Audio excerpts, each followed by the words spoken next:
Dios les bendiga a todos y cada uno de ustedes en esta hermosa noche que ha hecho el Señor también para adorarle y glorificarle.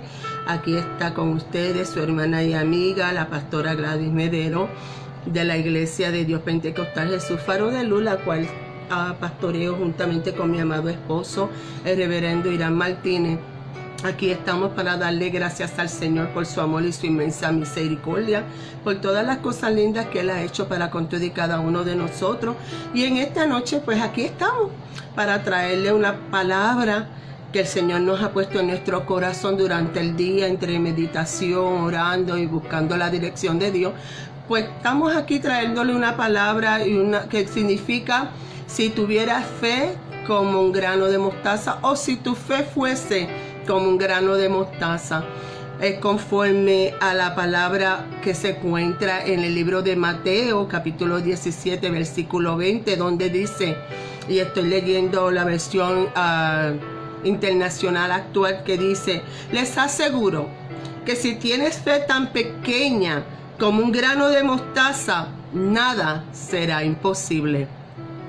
A veces miramos la mostaza y verdaderamente es una semilla bien pequeña de toda la hortaliza o de todas las semillas que nosotros podamos obtener para sembrar. Pero también sabemos que cuando nosotros la sembramos, esta semilla se vuelve uno de los árboles más grandes del campo, donde dice que hasta las aves del cielo vienen y hacen sus nidos ahí y se cubren y duermen durante la noche. Dice, una de las cosas que tenemos que entender es que a Jesús le encantaba hablar de la semilla de mostaza. La usó como parábola en Mateo, también la encontramos en el libro de Marcos, en el libro de Lucas, y la usó como ilustración de dos maneras. Nosotros a veces creemos que él la usó de una sola forma, pero él la utilizó de diferentes maneras. En Mateo la utilizó o la usó cuando sus discípulos no pudieron arrojar fuera de un niño a un demonio. Les aseguro que si tienen fe tan pequeña como un grano de mostaza, podrán decirle a esta montaña: trasládate de aquí para allá, y se trasladará. Para ustedes nada será imposible. Cuando nosotros no tenemos fe, es imposible agradar a Dios. También es imposible que todas las cosas que nosotros queramos se puedan llevar a cabo. Nuestra fe es la que nos ayuda a nosotros a confiar y a creer en Dios. Pero cuando tenemos falta de esa fe, es imposible agradar a Dios y es imposible que nosotros podamos alcanzar las cosas que Dios tiene para nosotros. En Lucas, nuestro Señor Jesucristo lo usó diciendo fe como un grano de mostaza para referirse al perdón total, cuando les dijo: aun si tu hermano peca contra ti 7 veces en un día y 7 veces regresa a decirte me arrepiento, perdónalo. Entonces los apóstoles le dijeron al Señor: aumenta nuestra fe. Y aquí es donde está el problema. Cuando nosotros estamos pasando por todas estas situaciones difíciles, que a veces no entendemos por qué pasamos por ellas, tenemos que decirle al Señor: aumenta nuestra fe. A veces dudamos de cuando Dios nos habla. A veces dudamos cuando Dios nos da una promesa. Somos seres humanos. Por lo tanto, siempre tenemos que, o tendemos a dudar de las cosas que Dios dice. Pero una de las cosas que no nos debe de faltar nunca es la fe.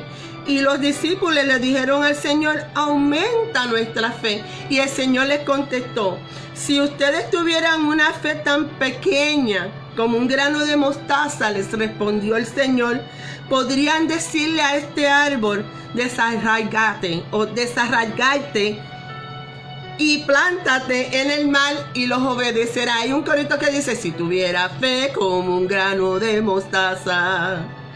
Eso te dice el Señor. Tú le dirías a esa montaña: muévete, muévete, y esa montaña se moverá, se moverá, se moverá. Por lo tanto, cuando tú tienes fe y tú le dices al problema: mira, quítate del frente, que yo voy aquí con el poder y la autoridad que el Señor me ha dado, el problema se tiene que desaparecer. Pero es conforme a tu fe, es conforme a como tú creas en Dios, es conforme a como tú le sirvas, conforme a como tú ves el problema, porque podemos todos pasar por las mismas vicisitudes, por los mismos problemas, por las diferentes circunstancias de la vida, y todas las asimilamos de una manera diferente, pero eso no quiere decir que tú no seas capaz de tener esa fe tan pequeñita como un grano de mostaza y que ese problema se desvanezca. ¿Por qué? Porque tú estás poniendo tu fe en las manos de Dios. Dios a ti no te va a traicionar. Dios a ti nunca te dejará quedar en vergüenza. Las palabras de Dios y sus promesas son justas y verdaderas. Y cuando Él nos promete algo, Él lo cumple. Y hace días atrás, en una exposición que tuve de la palabra, bien claro dije que Dios no es hombre para que mienta, y mucho menos hombre para que se arrepienta. Cuando Dios a ti te dice algo, Él lo va a cumplir, porque en Dios todas las cosas son sí, no, no, amén, amén. Por lo tanto, tu fe es la que va a mover esa montaña. De acuerdo a Lucas y Marcos, cuando Jesús presentó la parábola de la semilla de mostaza, dijo: ¿con qué vamos a comparar el reino de los cielos? ¿Qué parábola podemos usar para describirlo? Porque siempre nuestro Señor Jesucristo, cuando hablaba sobre el reino de los cielos, utilizaba de parábolas, y la parábola es utilizar algo terrenal para referirnos a algo espiritual. Y el Señor siempre está utilizando la parábola. Usó la parábola del sembrador, la parábola de la levadura, la palabra de la moneda perdida, de la oveja perdida. Él utilizaba muchas de estas cosas para referirse al reino de los cielos. Siempre que el Señor utilizaba esas palabras, llamaba la atención. Eran algo bien interesante. Estaba Jesús pensando en alta voz cuando dijo: ¿a qué compararemos el reino de los cielos? O probablemente se estaba rascando la cabeza preguntándose: ¿cómo voy a hacer esto? ¿Acaso estaba ayudándoles a ver a ellos que tenían una tarea en sus manos, porque ellos pensaban que no necesitaban ninguna ayuda para entender el reino de los cielos según Jesús lo estaba trayendo hacia ellos? Pero el Señor tenía que hacerles entender a ellos que el reino de los cielos no es cualquier cosa. Tampoco el reino de los cielos no se gana por fortuna. Tampoco se gana por buena suerte, ni porque seamos bonitos o porque seamos nenes preferidos del pastor, de la pastora o de algún grupito en especial dentro de la iglesia. Tampoco porque somos nenes lindos del Señor, porque para Dios no hay acepción de personas. El reino de los cielos nosotros no tenemos que ganar por nuestra fe.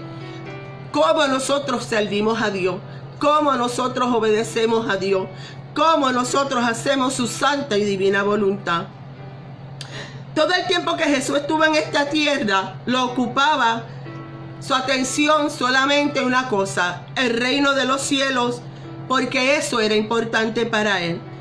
Al público que le rodeaba le encantaba la idea del reino, como Dios lo pintaba, pero ellos creían que era un reino terrenal.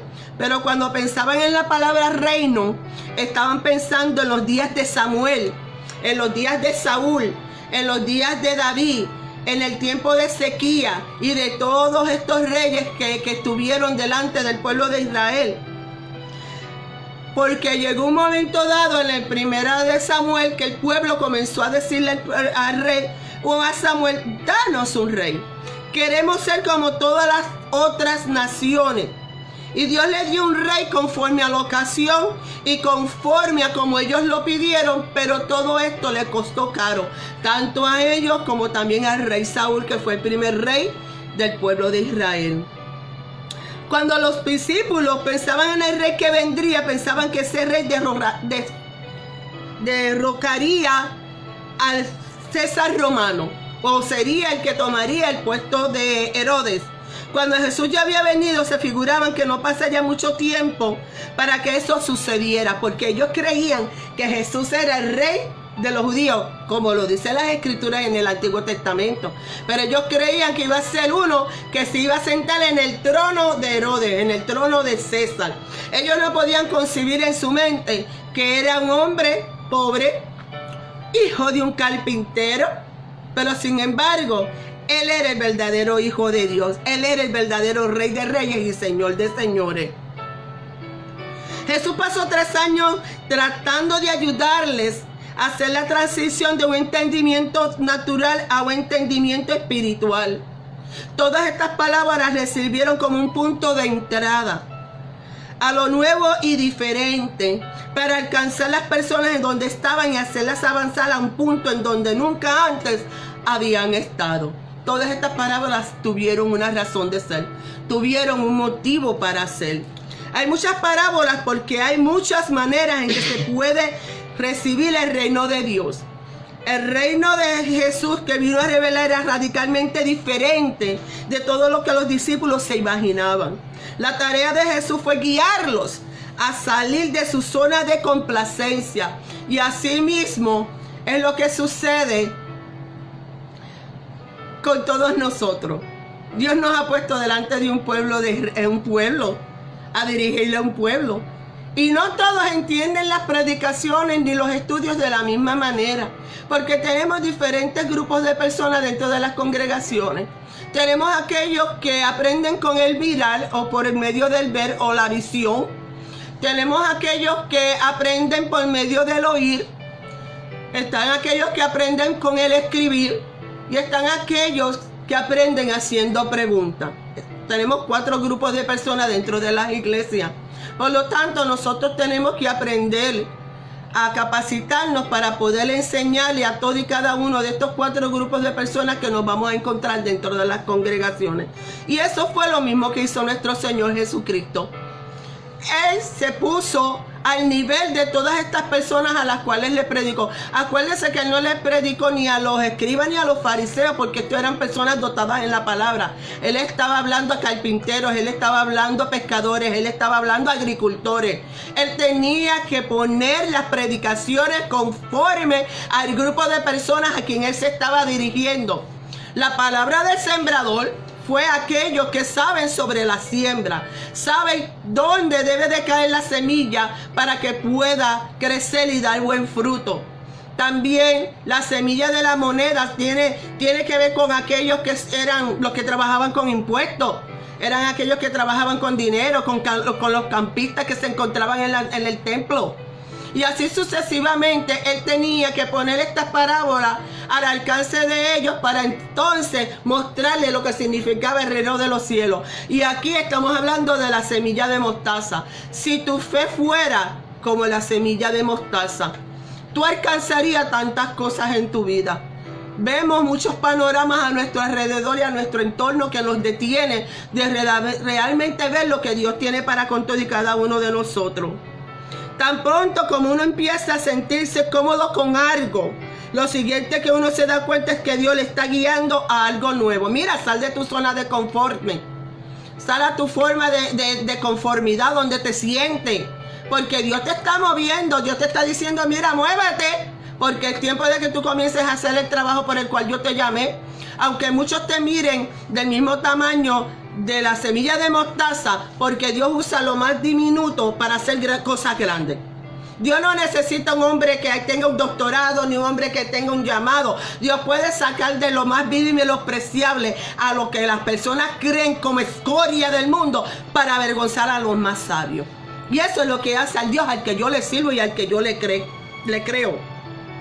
En esta vida estamos siendo hechos más y más semejantes a Jesús. Cuando llegamos al cielo todo será consuelo. Nada de lágrimas. Nada de tener que examinarnos el corazón ni resistir al mal. Pero en esta vida, del mismo concepto de ser cambiado de gloria en gloria, quiere decir que se nos lleva fuera de nuestras zonas de conformidad. Y Jesús hace eso con gozo. A veces queremos que Dios nos moldee. Y vamos a movernos un momentito al libro de Jeremías, capítulo 18.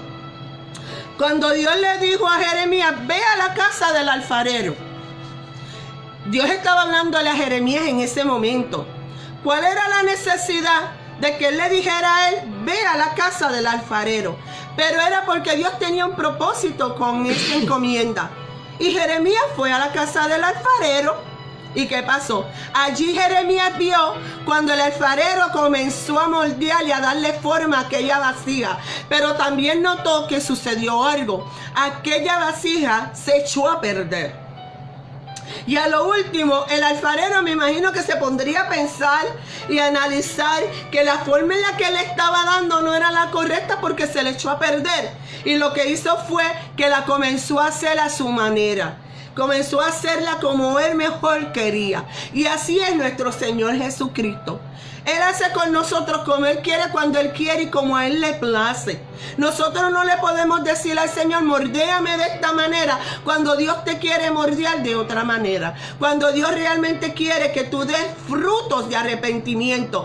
Dejar el emocionalismo a un lado y dar frutos de arrepentimiento. Pero si tú le dices al Señor, mordéame por este lado, y deja ciertas cosas que te están haciendo daño a un lado, porque no le estás permitiendo a Dios que te moldee, vas a tener muchos problemas y sobre todo vas a fracasar. La semilla de mostaza es un comienzo bien diminuto. La semilla de mostaza es bien pequeña, es mucho más pequeña que el grano de pimienta o de diferentes semillas. Es una de las más pequeñitas, como dije al principio.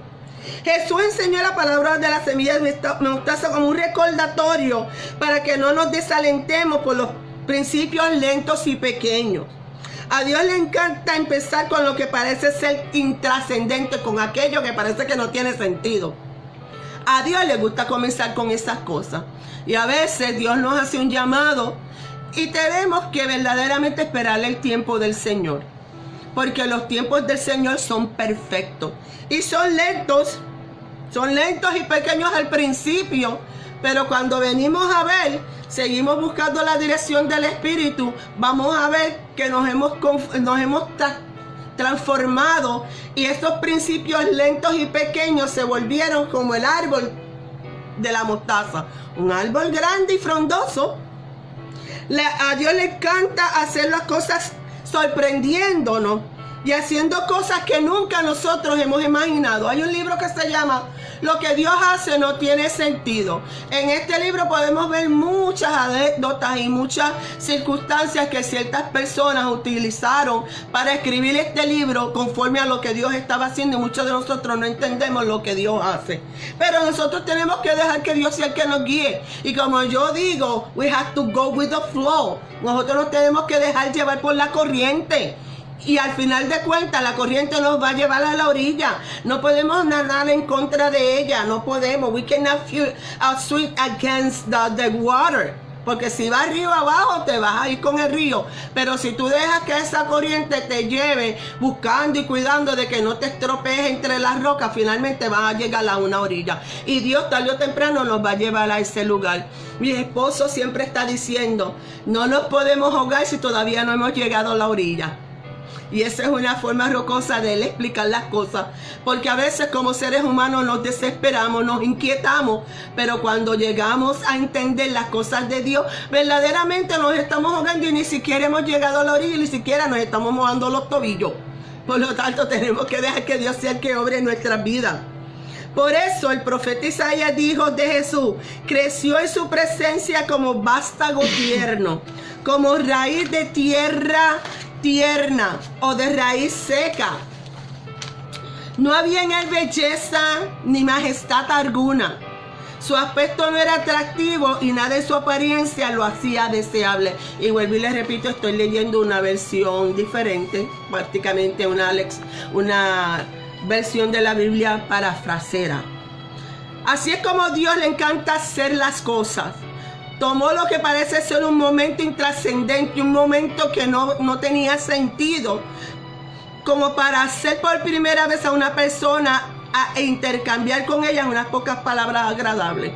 Semanas más tarde usted se dará cuenta de que fue un acontecimiento decisivo en su vida. Usted conoce a una persona que resulta ser tal vez un amigo muy especial.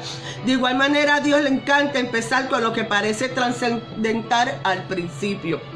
Cuando nosotros estamos en los caminos del Señor, pues siempre tenemos una que otra persona a las cuales conocemos.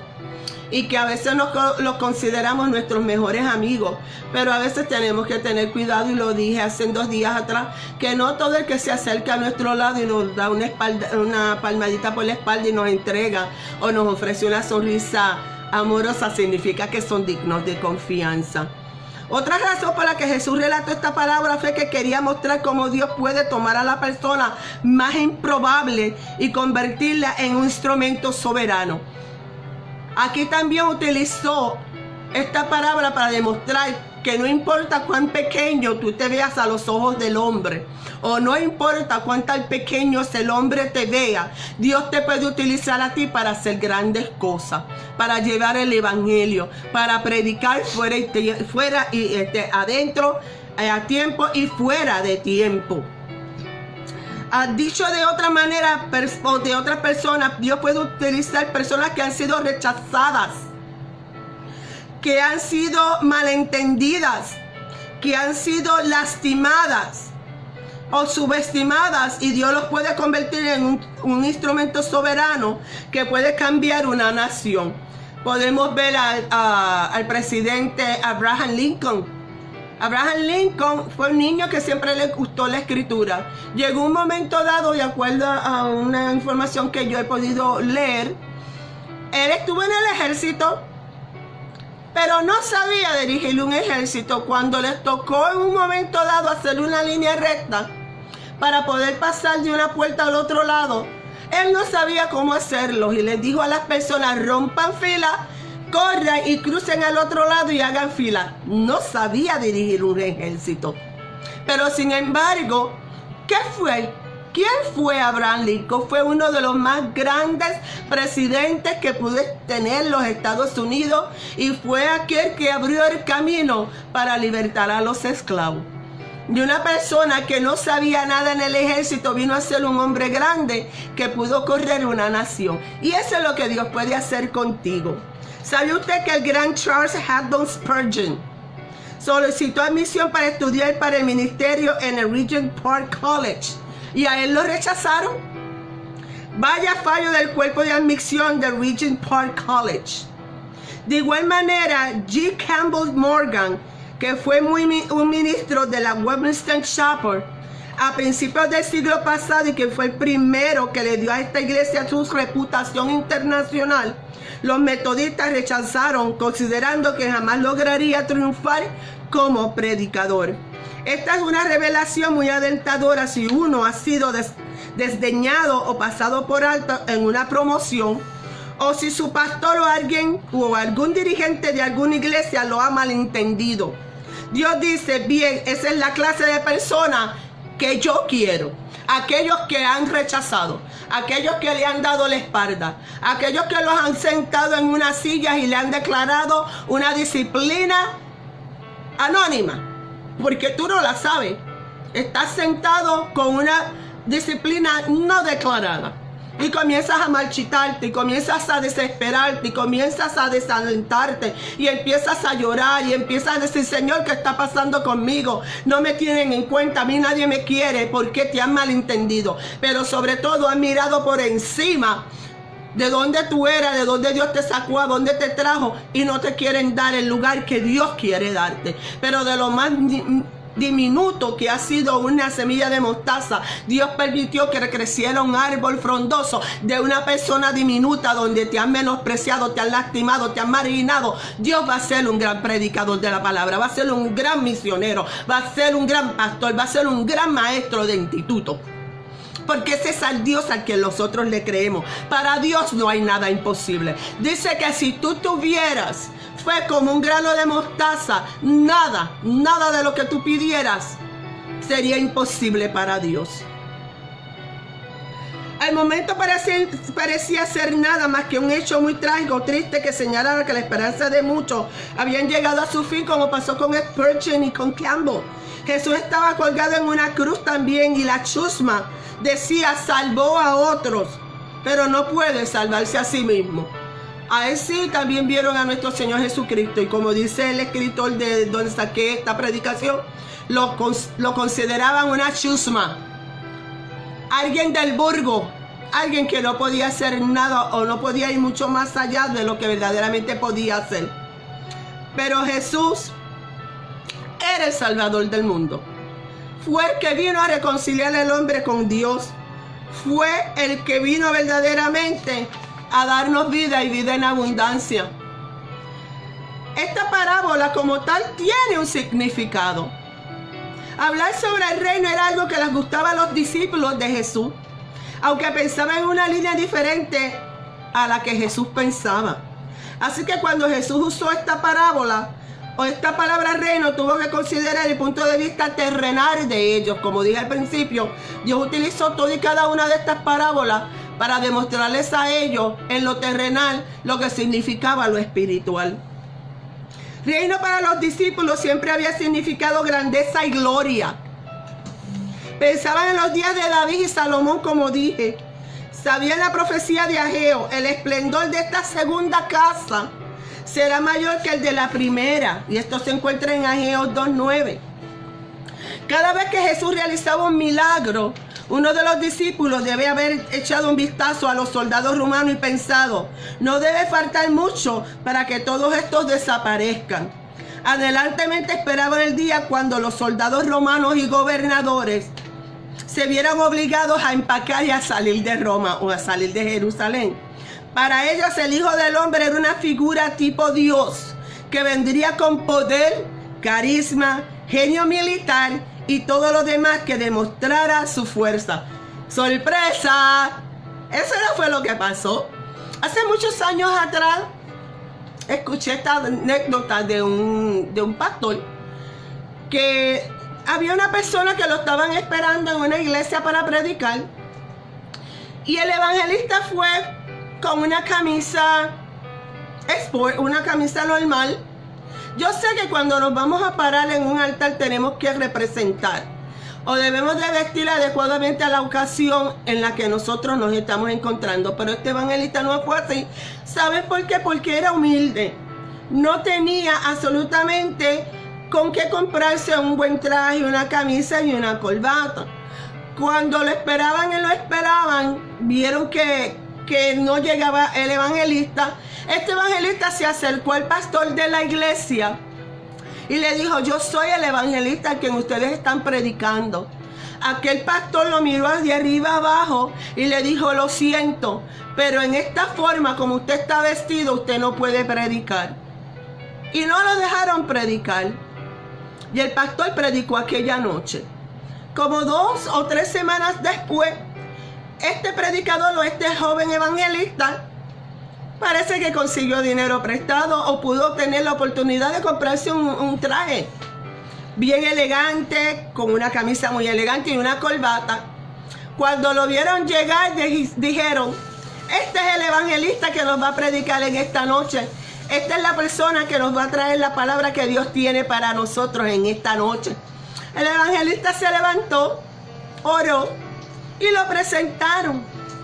El evangelista, y esto va a sonar rocoso, se levantó delante del podio, se quitó su gabán y su corbata y se las puso sobre el podio y empezó a decirle: gabán, habla; corbata, predica; vamos, gabán, predica; chaqueta, predica; corbata, predica. ¿Por qué? Porque simplemente este pastor se dejó llevar por la apariencia. Porque si no era una persona de alcurnia, no era una persona bien vestida, no era una persona profesional, una persona que verdaderamente pudiera. Pero ¿de qué vale que estemos vestidos con muchos sacos, con mucha corbata y seamos unos empedernidos? Seamos unos carnales ungidos en los altares. ¿De qué vale? Y este pastor tuvo que aprender de la manera más triste y más rocosa y más vergonzosa que no es la ropa la que hace el evangelista, no es la corbata el que hace al hombre de Dios, es la palabra. Es como tú te metas con Dios, es como tú prediques la palabra de Dios, como tú hagas la voluntad de Dios. Y esto se ve todavía hoy en día, lamentablemente. Nosotros debemos de verdaderamente entender que estas parábolas tienen un significado espiritual para todos y cada uno de nosotros.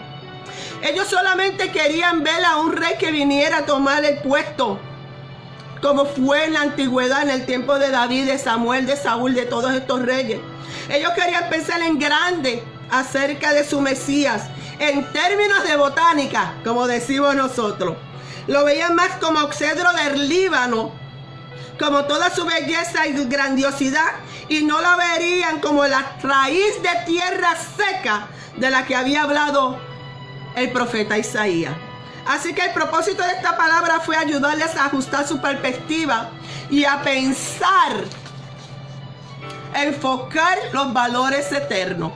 La gente quería que todo sucediera de repente. Nosotros a veces queremos que de la noche a la mañana todas las cosas sucedan. Dios nos llama al evangelismo y ya mañana queremos levantarnos y irnos a evangelizar. Dios nos llama al campo misionero y ya mañana queremos levantarnos y tirarnos al campo misionero. Mi hermano, todo tiene un proceso. También, mira, el Señor tiene un llamado para ti, para el pastorado.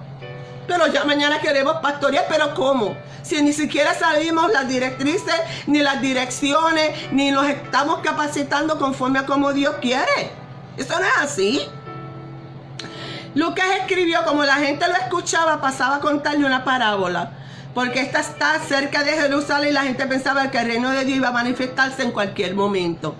En cierto sentido es por eso que Jesús dijo la parábola, porque sabía lo que la gente pensaba en cuanto al reino que vendría. Las parábolas presentaban principios nuevos y radicalmente diferentes. El pensamiento de tener fe era un concepto ajeno a la mayoría de las personas de ese tiempo. ¿Para qué necesitamos creer? ¿Estás seguro de que el Mesías lo haría todo por ellos? ¿Por qué necesitaban hablar de tener fe? ¿O por qué nosotros necesitamos de hablar de tener fe? ¿Por qué necesitamos ser humildes? ¿Por qué tenían que esperar en Dios? Su Mesías iba a realizar todas estas cosas por ellos. Jesús les dijo que los principios pequeños los llevarían a conceptos divinos del triunfo. Dios puede hacer muchas cosas por nosotros, pero nosotros también tenemos que dar un paso. Dios a nosotros nos llama a orar, a leer la palabra y a ayunar y a vigilar. Si Dios nos pide estas cosas, ¿por qué nosotros no las vamos a hacer? Nosotros no podemos esperar que Dios lo haga todo por nosotros.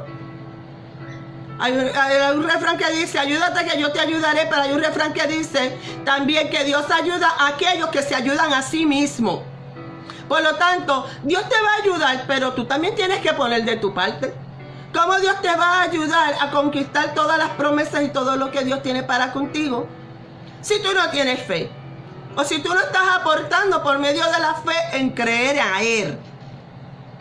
Otro propósito de esta palabra fue presentar una analogía de variación extrema. Jesús dijo, aunque es la más pequeña de todas las semillas, cuando crece es la más grande de las hortalizas y se convierte en un árbol, de modo que vienen las aves y anidan en sus ramas, conforme a Mateo 12, 32. La Biblia particularmente habla de la enseñanza de Jesús. Esta está llena de variaciones extremas, porque así mismo se enaltece, será humillado, y el que se humilla será enaltecido. La gente nunca había oído nada igual antes de que Jesús llegara. El más importante entre ustedes será el siervo de los demás. Estoy seguro que muchos no querían pensar así cuando Jesús hablaba de lo que realmente honra a Dios y dijo, ciertamente les aseguro que si el grano de trigo no cae en tierra y muere, se queda solo. Pero si muere, produce mucho fruto. El que se apega a su vida la pierde. En cambio, el que aborrece su vida en este mundo la conserva para vida eterna. Quien quiera servirme debe seguirme, y donde yo esté, allí también estará mi siervo. A quien me sirva, mi Padre lo honrará, conforme a Juan 12, 24, 23. Una variación extrema se muestra también en esta parábola. La más pequeña llega a ser la más grande. La manera de llegar a ser grande es de ser pequeño. Mira, antes de que tú seas enaltecido, sé humilde. Sé humilde. Llega cabizbajo si tienes que llegar a la iglesia cabizbajo, pero no sigas cabizbajo. conforme a como Dios te vaya ayudando, conforme a tú vayas buscando la dirección del Espíritu, conforme a como Dios te esté instruyendo, sigue subiendo la cabeza, pero nunca olvides de dónde Dios te sacó. Y sobre todo, sé humilde como Él es humilde, y sé manso como Él es manso. Tenemos que ser mansos como la paloma, pero astutos como la serpiente. Pero nunca debemos de enaltecernos, porque a Dios no le agrada el enaltecimiento. Dios mira de lejos al altivo y mira de cerca al humilde. Por lo tanto, debemos de tener cuidado de lo que estamos haciendo. La profecía de esta parábola es que verdaderamente, si tuvieras fe como un grano de mostaza, tú le dirías a todos tus problemas, a todas tus situaciones, quítate, salte del frente y tú lo vas a lograr. ¿Ha notado alguna vez usted exactamente lo que sucede cada vez que usted hace todo lo que le es posible para protegerse y hacerse vulnerable? Lo echa todo a perder. Cuando usted trata de tomar las cosas en sus propias manos, nunca resulta nada. Más bien tenemos que perder nuestra vida en las manos de Dios, y esto nos dará a nosotros vida en abundancia. Pablo escribió: sabemos que Dios dispone todas las cosas para el bien de quienes lo aman, los que han sido llamados de acuerdo a sus propósitos. Romanos 8:28. Todas las cosas les van a bien conforme a los que aman a Dios y conforme a los que han sido llamados con sus propósitos. No es tarea suya ni mía hacer que las cosas obren para bien. Es problema de Dios. Dios hace que todas las cosas obren para bien. Cuando estamos en situaciones que se han convertido en un caos, en un problema que no tiene salida, nuestra tendencia humana es ver lo que podemos hacer para que todo resulte bien. Tratamos de tirar cuerdas o de torcerle el brazo a la providencia o a Dios. Pero las cosas simplemente empeoran porque estamos haciendo las cosas conforme a nuestro propio padecer. Es lo mismo cuando usted ha sido malentendido y quiere limpiar su nombre. Quiere hacer algo que le haga verse un poco mejor. Segunda de Corintios 13:14 habla de que Jesús fue crucificado en debilidades. En su debilidad rehusó hacer todo esfuerzo para quedar bien. No se le permitió decirle a nadie: mira, cuando yo vaya a la cruz, que no cunda el pánico. No puedo mirar hacia abajo y decirle a María Magdalena, que lloraba lágrima viva: no te preocupes, María, esto es para la salvación del mundo. No, él tenía que permitir que lo malentendieran. Más bien Jesús dijo: el que pierde su vida la hallará. Y Jesús también dijo: dejádmelo a mí, yo haré que tu justicia brille como el sol al mediodía. Si mira, a todo ese que se ha levantado en contra tuya, Santo Jehová, a todo ese que se ha levantado en contra de ti, déjaselo en las manos a Dios. ¿Por qué tú te preocupas? ¿Por qué tú te preocupas? Si la palabra dice que Dios hará justicia, mira, no por amor a ti, sino por amor a Él mismo. Él hará justicia. Déjale a todos esos en las manos. Él hará justicia y que brille como el sol al mediodía. Ustedes saben que a las 12 del mediodía, como eso de las 12 a las 3 de la tarde, es cuando más el sol brilla. Es cuando más caliente el sol se pone. Así va a brillar tu justicia. Sé que duele cuando nos malinterpretan, cuando nos levantan falsos testimonios, como dije en la reflexión del día de ayer. Pero Dios peleará tu batalla. Dios peleará por ti. No te preocupes. No te preocupes. Jesús les aseguró que a menos que ustedes cambien y se vuelvan como niños, no entrarán en el reino de los cielos. Por lo tanto, el que se humilla como este niño, le dijo el Señor a los discípulos, será el más grande en el reino de los cielos. Y como ustedes saben, los gobernantes de las naciones oprimen a los súbditos y los altos oficiales abusan de su autoridad. Pero entre ustedes no debe de ser así. Al contrario, el que quiera hacerse grande entre ustedes será su servidor, y el que quiera ser el primero será esclavo de los demás. Esto es lo que estamos viendo hoy en día. La esencia de este principio resumida en estos versículos es que la manera de Jesús de hacer las cosas a menudo es lo opuesto de la nuestra. El libro de Romanos también dice que hay que darle lugar a la venganza de Dios. Él pagará, dice el Señor.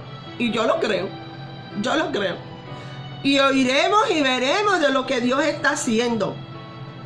Porque Dios es un Dios justo. Es un Dios que hace todas las cosas conforme a su voluntad. Dios escogió a pecadores y cobradores de impuestos como discípulos para que nadie pudiera pensar que algo grande iba a suceder. Dios te puede escoger a ti de entre medio de la congregación y tú allí calladito, a lo mejor probablemente no digas ni un gloria a Dios, ni un aleluya, probablemente no te vean sacudirte con el poder del Espíritu Santo, pero de ahí Dios puede sacar algo grande para vergüenza de aquellos que te menospreciaron. Dice, hoy cuando empieza una organización cristiana, los miembros ponen en la junta a un creyente de gran notoriedad, alguien que sepa, para que se sepa que la organización es segura y tiene credibilidad. Desde que Jesús escogió pescadores y cobradores de impuestos, Él estaba llamando a personas de quienes uno pensaría que nunca se haría ni se escucharía gran cosa. No muchos nobles ni muchos poderosos son llamados, cuando de nosotros somos de alta alcurnia o de sangre azul. Somos personas del pueblo, porque de esa manera nadie puede hacer ninguna ilusión de su importancia. Cuando nosotros escuchamos a Matthew Henry, si estuviera en este tiempo vivo y estuviera en una congregación, todo el mundo creería que esa congregación tenía una credibilidad porque Matthew Henry estaba ahí. O si en este tiempo estuviera Spurgeon, el gran evangelista y predicador Spurgeon está con nosotros. Él es parte de nuestra cooperativa, él es parte de nuestra facultad de directores o de nuestra junta de directores. Entonces todo el mundo cree que ahí verdaderamente hay una credibilidad, pero déjame decirte que no todo lo que brilla es oro. No es así. No todo el que esté en una junta hace esa iglesia. Como dije hace poco, ¿quién hace a quién? Tú haces la iglesia donde tú estás perseverando. La iglesia no te hace a ti. La iglesia somos nosotros. Soy yo soy la iglesia. Esa congregación es la que me define a mí. A mí me define Padre, Hijo y Espíritu Santo. Yo soy quien soy por ello. Yo soy quien soy por ello. No porque el hombre diga tú eres esto. Soy pastora porque a Dios le plació. En algún tiempo fui evangelista de la palabra por muchos años y ahí conservo mis credenciales. Pero a Dios no le bastó con solamente hacerme eso. También me hizo maestra. Y hasta el sol de hoy llevo sobre 11 años enseñando la palabra desde el primer año hasta el doctorado. Para la honra y gloria del Señor. Y el hombre me miraba con desprecio. Porque siempre fui sincera. Porque soy una persona que te digo las cosas como las veo. Yo no soy de las que le paso pañitos tibios a nadie. Y soy de las que mejor te hiero con una verdad que herirte con una mentira. Porque al final del cabo, cuando te des de cuenta de que te he mentido, te va a doler más porque no te dije la verdad. Y es preciso de que tú escuches la verdad de mis labios y no una mentira. Y muchas personas me miraban así con menosprecio. Me marginaron y aún les voy a decir la verdad. Aún con mi doctorado muchas personas me han señalado, pero ¿sabes qué? Esto me costó a mí lágrimas. Pero fui también una pequeña semilla de mostaza. Fui esa pequeña semilla de mostaza al cual el hombre marginó, al cual el hombre menospreció. Y el estudio de la palabra está para todo aquel que lo quiera. Si hay muchos que no creen en el estudio de la palabra, sí tengo por entendido que el Espíritu Santo sí capacita. Pero también para nuestro bien debemos también entrar y aprender la palabra del Señor. Porque hay historia detrás de la historia que nosotros no conocemos. Pero Dios verdaderamente prepara. El instituto no hace pastores, no hace misioneros, no hace evangelistas, no hace maestros, pero sí nos capacita para enfrentarnos al mundo en el que estamos viviendo, donde están naciendo y se están levantando muchos herejes y muchos apóstatas, para que no seamos engañados. Aquí el Señor estaba hablando de un patrón que se puede ver en toda la Biblia. A Dios le encanta empezar con lo pequeño. Gedeón tenía 30,000 hombres y Dios le dijo, son demasiados. Quédate solamente con 300. Y Dios le dijo, ahora podemos hacerlo. Suena rocoso porque Gedeón, cuando Dios lo llamó para que peleara contra los filisteos, se reunió 3,000 hombres. Y Dios le dijo, mira, ven acá. Llévalos a la orilla del río. Y a todos aquellos que doblen rodillas y laman agua del río, con eso tú vas a ir a la guerra. Eran 3,000 y solamente 300 hombres siguieron las instrucciones de Gedeón. Y ahí fue cuando Dios le dijo, ahora tú puedes ir. Y con esos 300 tú vas a pelear. Y ganaron la batalla. Porque no era la multitud, ¿sabes? Era la calidad. No es la multitud de personas que nosotros tengamos dentro de las congregaciones. Es la calidad de adoradores. De adoradores que adoren a Dios en espíritu y en verdad, que verdaderamente estén dispuestos a pelear la buena batalla de la fe. La siembra de una semilla de mostaza era exactamente lo que sucedió cuando Jesús murió en la cruz. Ninguna persona viva dijo, prepárese para algo grande, porque Jesús ahora está en la cruz. No, fue un día desastroso. Nadie se sintió amenazado cuando 120 discípulos más tarde empezaron a orar para que el Espíritu Santo viniera. Nadie se preocupaba por ellos porque Jesús, su dirigente, ya estaba muerto. Sin embargo, el Espíritu de Dios vino en el día de Pentecostés y el mundo nunca volvió a ser el mismo. Ese es el propósito profetizado de la parábola de la semilla de mostaza. Hay un potencial en esta semilla y en esta parábola.